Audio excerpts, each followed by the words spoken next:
জামায়াত শিবিরকে কাজে লাগানো শেষ, এখন পাকিস্তানপন্থী বলে চালিয়ে দাও বললেন গণ অধিকার পরিষদের সাধারণ সম্পাদক মোহাম্মদ রাশেদ খান। জানাবো বিস্তারিত। বিএনপিকে আরও ত্যাগ স্বীকার করতে হবে বললেন বিএনপির যুগ্ম মহাসচিব শহীদ উদ্দিন চৌধুরী অ্যানি। পুলিশের কাছে থাকা মরণাস্ত্র সব জমা দিতে হবে, বাহিনীটির কাছে থাকবে না কোনো মরণাস্ত্র বললেন স্বরাষ্ট্র উপদেষ্টা লেফটেন্যান্ট জেনারেল মোহাম্মদ জাহাঙ্গীর আলম চৌধুরী। সব ধরনের কার্যক্রম নিষিদ্ধ হলো রাজনৈতিক দল বাংলাদেশ আওয়ামী লীগের। সন্ত্রাস বিরোধী আইনের আওতায় সিদ্ধান্ত নিয়েছে অন্তর্বর্তী সরকার। জানাবো বিস্তারিত। এবং সর্বশেষ জানিয়ে দেব, আওয়ামী লীগের পক্ষ নিয়ে সোশ্যাল মিডিয়ায় কোনো পোস্ট বা কমেন্ট করলে নেওয়া হবে তার বিরুদ্ধে আইনত ব্যবস্থা বললেন উপদেষ্টা আসিফ মাহমুদ। এতক্ষণ শুনছিলেন সংবাদ শিরোনাম, এবারে বিস্তারিত। তার আগে নতুন নতুন আপডেট নিউজ পেতে আমাদের চ্যানেলটি সাবস্ক্রাইব করে রাখুন। গণহত্যাকারী দল হিসাবে আওয়ামী লীগকে নিষিদ্ধের দাবিতে সাম্প্রতিক কর্মসূচিতে জামায়াত শিবিরের ব্যাপক উপস্থিতি লক্ষ্য করা গেছে। বিশেষ করে যমুনা ও শাহবাগ অবরোধ কর্মসূচিতে তাদের নেতাকর্মীরা সর্বশক্তি নিয়ে উপস্থিত ছিলেন। তবে কাজে লাগানো শেষে তাদেরকে পাকিস্তানপন্থী বলে চালিয়ে দেওয়া হচ্ছে বলে মন্তব্য করেছেন গণ অধিকার পরিষদের সাধারণ সম্পাদক মোহাম্মদ রাশেদ খান। সোমবার 12 মে সকালে নিজের ফেসবুক আইডিতে দেয়া এক স্ট্যাটাসে তিনি এ মন্তব্য করেন। রাশেদ খান লিখেছেন, আওয়ামী লীগ নিষিদ্ধের কর্মসূচি যমুনা বা শাহবাগ ঘেরাও সর্বশক্তি নিয়ে উপস্থিত ছিলেন জামায়াত শিবির। জেসি ও এনপিসির নেতাদের একসঙ্গে বসে ও দাঁড়িয়ে বক্তব্য দিতে দেখা গেছে। অন্যান্য ইসলামিক দলেরও ভালো সাপোর্ট ছিল। আমার ধারণা যমুনা ও শাহবাগে ঘেরাও 60% বিভিন্ন ইসলামিক দলের নেতাকর্মী ও মাদ্রাসার শিক্ষার্থীদের উপস্থিতি ছিল। আরও বেশি হতে পারে, মূলত তারা উপস্থিত না থাকলে আন্দোলনটা জমতো না। তিনি লিখেছেন, তবে আন্দোলন আংশিক সফল হওয়ার পরে কেন যে এনসিপির নেতারা জামাত শিবিরের তকমা থেকে বের হতে চাচ্ছে, কিন্তু সরাসরি এনপিসি কমিটিতে শিবিরের বেশ সংখ্যক নেতা আছে যারা বিরুদ্ধে বলছে। তাদের কেউ কেউ শিবিরের রাজনীতির সঙ্গে সম্পর্কিত ছিল। যাই হোক, এখন রাজনীতি করতে গেলে তাদের প্রগতিশীল হয়ে উঠতে হবে।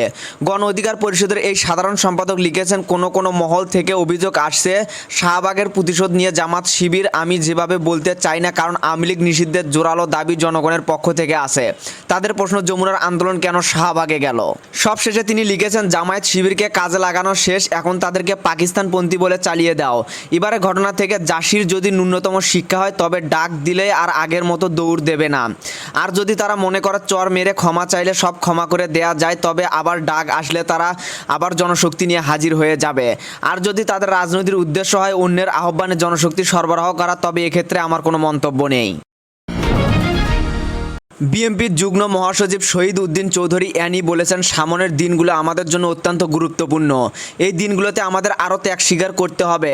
আগেও আমরা অনেক ত্যাগ স্বীকার করেছি। আমাদের লড়াই সংগ্রাম কিন্তু এখনও শেষ হয়নি।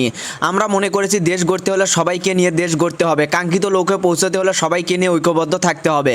সোমবার 12 মে বিকেলে লক্ষ্মীপুর সদর উপজেলার বাখাঙ্গা রাজীবপুর ইসলামিয়া দাখিল মাদ্রাসার 1 নং ওয়ার্ড বিএনপির প্রতিনিধি নির্বাচন সভায় এসব কথা বলেন তিনি। এ সময় তিনি বলেন, আমরা শাহবাগ ও যমুনার কিছু স্লোগান লক্ষ্য করেছে। স্বল্প সংখ্যক লোকের এই স্লোগান আমাদের ব্যথিত করেছে, মনে দাগ কেটেছে। শাহবাগ ও যমুনার নিয়মতান্ত্রিক আন্দোলন হতে পারত, কিন্তু সেই শাহবাগে যদি জাতীয় সঙ্গীত গাওয়ার ক্ষেত্রে বাধা আসে, বিএনপিকে নিয়ে কেউ ভুয়া স্লোগান দেয়। গোলাম আজমের বাংলায় এসব কথা বলেন তিনি বলেন, আমরা এই ঐক্যবদ্ধ সংগ্রাম করেছি, কিন্তু কেন কি কারণে শাহবাগে কারো উপস্থিতিতে এ ধরনের স্লোগান দেয়া হয়েছে। তিনি আরও বলেন, দেশের জন্য লড়াই সংগ্রাম করব, গণতন্ত্র আমাদের প্রতিষ্ঠিত করতেই হবে। জনগণের সরকার আমাদের প্রয়োজন, কারণ জনগণের সরকারে আস্থা, বিশ্বাস ও স্থিতিশীলতা। বিএনপি গণতন্ত্রে বিশ্বাসী দল। বিএনপির মধ্যে কোনো ফ্যাসিবাদী স্বৈরাচারী শাসন ছিল না, তাই এখনো সময় আছে। আসুন আমরা সবাই মিলে ঐক্যবদ্ধভাবে দেশ গড়ি।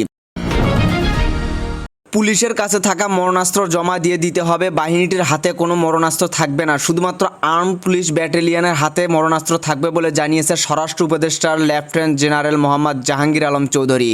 সোমবার 12 মে আইন শৃঙ্খলা সংক্রান্ত উপদেষ্টা কমিটির বৈঠক শেষে সাংবাদিকদের সাথে আলাপকালে তথ্য জানান তিনি বলেন, র্যাব পুনর্গঠনে একটি কমিটি গঠন করেছে স্বরাষ্ট্র মন্ত্রণালয়। র্যাব এই নামে থাকবে কিনা, পোশাক এবং কিভাবে চলবে ইত্যাদি নির্ধারণ করবে কমিটি। একজন উপদেষ্টা ও বিভিন্ন বাহিনীর প্রধানের সমন্বয়ে কমিটি গঠন করা হয়েছে।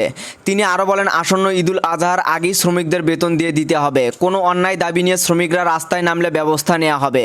এ সময় পশুর হাটে নিরাপত্তার প্রতি হাটে 100 করে আনসার সদস্য রাখার কথাও বলেন তিনি। আওয়ামী লীগ প্রসঙ্গে তিনি বলেন, দলটি কোনো রাজনৈতিক কার্যক্রম যাতে না করতে পারে সেজন্য সন্ত্রাস বিরোধী আদেশে অনুযায়ী ব্যবস্থা নেওয়া হবে।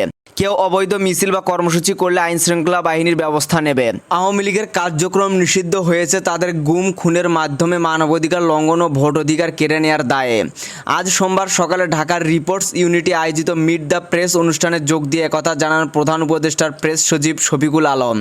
সবার সাথে আলোচনা করে সংগঠনটি কার্যক্রম নিষিদ্ধ করা হয়েছে বলে জানান তিনি। ঢাকার রিপোর্টার্স ইউনিটি বিআরএ আয়োজিত দ্য মিট প্রেসের অতিথি ছিলেন প্রধান উপদেষ্টা প্রেস সচিব শফিকুল আলম, যেখানে সাময়িক নানা ইস্যু সরকারের অবস্থান নিয়ে বিভিন্ন প্রশ্নের উত্তর দেন তিনি। বিভিন্ন সময়ের মত প্রকাশের স্বাধীনতা ক্ষুণ্ণ করা হলেও অন্তর্বর্তী সরকার মত প্রকাশের স্বাধীনতাকে প্রাতিষ্ঠানিক রূপ দিতে চায় বলে জানান শফিকুল আলম। আওয়ামী লীগের রাজনৈতিক কার্যক্রম নিষিদ্ধ করার বিষয়ে প্রশ্নের জবাবে তিনি বলেন, জাতিসংঘের প্রতিবেদনে জুলাই অভ্যুত্থানের সময় 1400 মানুষ হত্যার তথ্য উঠে এসেছে। তা নিয়ে আওয়ামী লীগের কোনো অনুশোচনা নেই। দলটির কার্যক্রমে নিষেধাজ্ঞা দেওয়ায় জনমনে স্বস্তি ফিরেছে বলে মন্তব্য করেন প্রধান উপদেষ্টার প্রেস সচিব। সোমবার 12 মে স্বরাষ্ট্র মন্ত্রণালয়ের জননিরাপত্তা বিভাগের সিনিয়র সচিব নাসিমুল গনি স্বাক্ষরিত এক প্রজ্ঞাপনে আওয়ামী লীগের যাবতীয় কার্যক্রম নিষিদ্ধ করে প্রজ্ঞাপন জারি করা হয়েছে। জারি করা প্রজ্ঞাপনে বলা হয়, সরকার যুক্তিসঙ্গতভাবে মনে করে সন্ত্রাস বিরোধী অধ্যাদেশ 2025 এবং সন্ত্রাস বিরোধী আইন 2009 এর ধারা 18 অনুযায়ী আন্তর্জাতিক অপরাধ ট্রাইব্যুনালে বাংলাদেশ আওয়ামী লীগ এবং এর সব অঙ্গ সংগঠন, সহযোগী সংগঠন ও ভূমাত্রিক সংগঠনের নেতাকর্মীদের বিরুদ্ধে বিচার শেষ না হওয়া পর্যন্ত দলটি এবং এর সব অঙ্গ সংগঠন, সহযোগী সংগঠন, ভ্রাতৃপ্রতিম সংগঠনের যাবতীয় কার্যক্রম নিষিদ্ধ ঘোষণা করা দরকার। এতে আরও বলা হয়, 2024 সালের 5 আগস্ট ছাত্র জনতার গণ অভ্যুত্থানের মুখে ক্ষমতাচ্যুত আওয়ামী লীগের সব অঙ্গ সংগঠন, সহযোগী সংগঠন ও ভ্রাতৃমাত্রিক সংগঠন বিরোধী রাজনৈতিক দলগুলোর সদস্য ও ভূমাত্রিক মানুষের উপর হামলা, গুম, খুন, হত্যা, নির্যাতন ও ধর্ষণ সহ বিভিন্ন নিপীড়নমূলক ও সন্ত্রাসী কর্মকাণ্ডের মাধ্যমে সারা দেশে ত্রাসের রাজত্ব কায়েম করে। গোপন বৈঠক, উস্কানিমূলক মিছিল বা পোস্ট করলেও আওয়ামী লীগের নেতাকর্মীদের বিরুদ্ধে আইনগত ব্যবস্থা নেওয়া যাবে। সোমবার 12 মে সকালে শ্রম ও কর্মসংস্থান এবং যুব ও ক্রীড়া উপদেষ্টা আসিফ মাহমুদ সজীব ভুঁইয়ার ভেরিফাইড ফেসবুক পেজে দেয়া এক পোস্টে তথ্য জানানো হয়। এতে লেখা হয়, দেশের বিরুদ্ধে ষড়যন্ত্র করলে রেহাই নেই। গোপন বৈঠক, উস্কানিমূলক মিছিল বা পোস্ট করলেও আইনগত ব্যবস্থা নেওয়া হবে। এ সময় একটি পোস্টারও শেয়ার করা হয়। এতে শিরোনামে লেখা, ফেসবুক ইউটিউবে আওয়ামী লীগের পক্ষে কথা বললেই গ্রেপ্তার। পরে আরও লেখা রয়েছে, নেতাকর্মীরা গোপনে কোথাও বৈঠক, সমাবেশ কিংবা মিছিল করলে সংশ্লিষ্ট এলাকায় থানা, পুলিশ তাদের গ্রেপ্তার করতে পারবে। বর্তমানে শুধু মিছিল সমাবেশ নয়, ফেসবুক ইউটিউবে কেউ আওয়ামী লীগের পক্ষে কথা বললে তাকেও গ্রেপ্তার করা যাবে। বিদেশ থেকে যারা আওয়ামী লীগের পক্ষে ফেসবুকে পোস্ট দেবেন, কমেন্ট করবেন, তাদের বিরুদ্ধে মামলা করা যাবে বলে উল্লেখ করা হয়। উল্লেখ্য, ছাত্র জনতা ও বিভিন্ন রাজনৈতিক দল এবং সংগঠনের আন্দোলনের মুখে শনিবার আওয়ামী লীগের সব কার্যক্রম নিষিদ্ধ ঘোষণা করার সিদ্ধান্ত নেয় অন্তর্বর্তীকালীন সরকার। এদিকে বিএনপির স্থায়ী কমিটির সদস্য মির্জা আব্বাস বলেন, আওয়ামী লীগকে নিষিদ্ধের আড়ালে দেশে সাজানো নাটকীয়তা চলছে। তিনি বলেছেন, 17 বছরে যাদের নির্যাতিত করেছে বিএনপি তাদের পুনর্বাসন করবে, এটি যারা বলে তারা বিএনপিকে হিংসা করে। মির্জা আব্বাস বলেন, ভিআইপি ট্রিটমেন্ট নিয়ে দেশে ফিরেছেন সাবেক রাষ্ট্রপতি আব্দুল হামিদ, অথচ সরকার কিছু জানে না। তারা কি জানে সে প্রশ্নও তোলেন মির্জা আব্বাস। প্রশাসন থেকে বিএনপি সমর্থিতদের না রাখার ষড়যন্ত্র হচ্ছে অভিযোগ করেন তিনি। বলেন, অনেক উপদেষ্টা আছে যারা দেশের নাগরিক না, তারাই দেশ পরিচালনা করছে। মনে হচ্ছে উপনিবেশিক শাসন চলছে দেশে। এদিকে মিয়ানমারের সাথে মানবিক করিডোর ইস্যুতে তিনি আবারও নির্বাচিত সরকারের উপরে সিদ্ধান্ত ছেড়ে দেওয়ার আহ্বান জানান।